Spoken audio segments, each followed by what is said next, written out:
মানে পাড়া, এখানে কিন্তু পাড়া কোনটা বাংলাদেশ কোনটা ভারত বোঝার কোনো সুযোগ নেই। আপনাকে যদি কেউ মানে দেখিয়ে না দেয় তা আপনি কোনোভাবে বুঝবেন না যে এখানে কোনটি বাংলাদেশ কোনটি ভারত।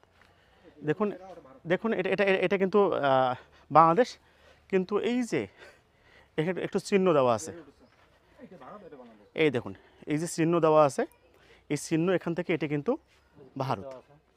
ভারত একটু পিলার দেওয়া আছে, হ্যাঁ, এটা কিন্তু এই বাড়িঘর সব ভারত।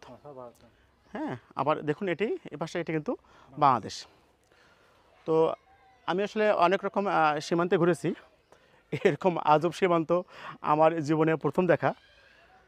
আপনাদেরও হয়তো অনেকেরই প্রথম দেখা। আমি এটি দেখার জন্য অনেক দূরে এসেছি জার্নি করে। তো আমার খুব ভালো লাগলো। দেখুন এটি ভারত আর এটি বাংলাদেশ। এখানে যদিও দুটি দেশ, বাড়িঘরের গঠন দেখুন, এদিকে যে বাড়িঘরগুলো একই রকম কিন্তু নিচে ইটের গাঁথুনি, উপরে টিন। আসলে যদিও দুটি দেশ দুভাগে ভাগ হয়ে গেছে, লোকগুলো কিন্তু একই লোক, তারা একই লোক, তারা একই বংশ, তারা একই ভাই, বা হ্যাঁ ভাই বোন ফুফু সবাই আছে।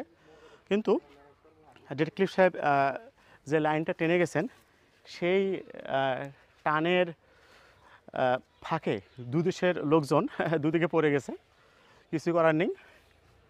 এখানে একটু ছোট্ট করে সাইনবোর্ড দেওয়া আছে, সামনে ভারত, সীমান্তক্রম নিষেধ, আদর্শক্রমে বিজিবি। তো এছাড়া কিন্তু এখানে এই কোনটা বাংলাদেশ কোনটা ভারত এটি বোঝার কিন্তু কোনো রকম কোনো সুযোগ নেই। রাতের অন্ধকারে কেউ যদি এখানে আসে, কেউ আসলে কোনোভাবে বুঝতে পারবে না যেখানে কোনটা ভারত কোনটা বাংলাদেশ।